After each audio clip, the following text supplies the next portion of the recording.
तामुद्विवक्षुस्सुरभौ समागते वटुव्रतानां च चतुष्टयं मुदा विधाय भाष्यं लिखति स्म वेङ्कटो विकल्पितं सिन्धुनदीनिमज्जनम्।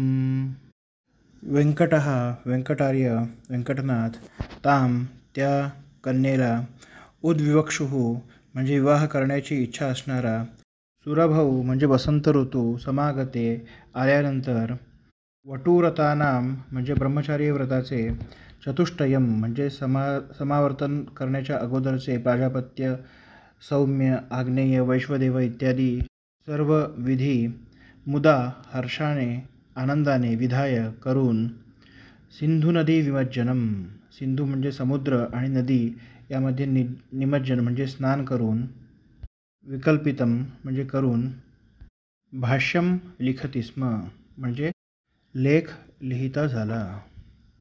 पूर्वी वर्णिलेल्या सरस्वती या कन्येबरोबर विवाह करण्याची इच्छा असणाऱ्या व्यंकटनाथाने विवाहाच्या पूर्वी ब्रह्मचर्यातून गृहस्थाश्रमी प्रवेश करत असताना जे काही शास्त्रोक्त विधी होम हवन नदीस्नान समुद्रस्नान वगैरे सांगितले आहे ते सर्व कर्म आनंदाने पार पाडले आणि त्यानंतर आम्ही विवाहास येत आहोत असे कन्येस त्याने पत्र लिहिले।